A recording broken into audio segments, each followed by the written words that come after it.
It was very hard because in the past, when anyone had spoken up, they'd met with a lot of severe retribution and reprisals, and so a lot of them were nervous about coming forward. But when they finally did, they were actually really grateful that someone was listening and cared, and were somewhat surprised. And then they would tell other people, and people started coming forward. But it was a long process. What kind of cooperation did you get from the U.S. military?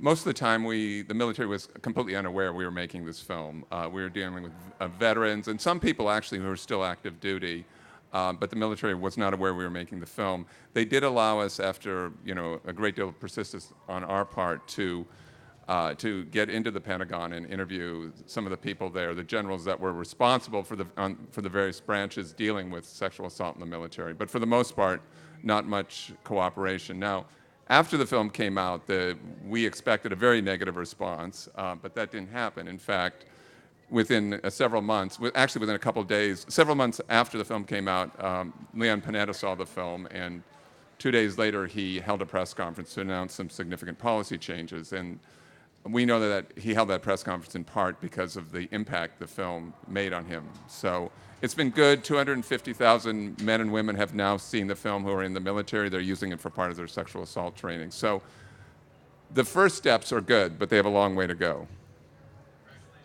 Thank you.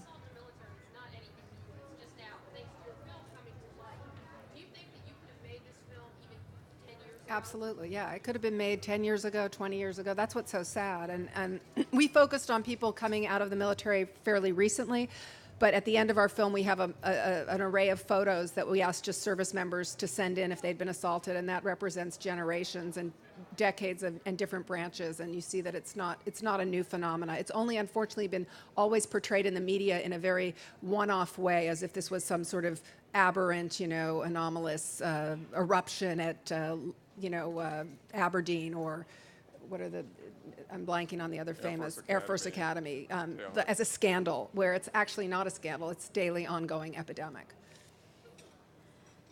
Documentaries always have so much footage. What was the trickiest part of shaping this in post-production?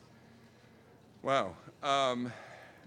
I think that the greatest challenge for us is we were actually making this film for two audiences. We were making it for film audiences, and I think it's done really well. It's won many audience awards. People have been really moved by it. But we were also making it for a few hundred people in Washington, D.C., policymakers who could actually work to change this and prevent sexual assault from happening. And sometimes those did not align. Sometimes it made more sense to cut a scene so that the audience would respond, but we knew that would not communicate, or it would really turn off perhaps policymakers. So we were continually juggling this, and always had to find sort of a cut that worked in both directions. So that was, I would say, the greatest challenge.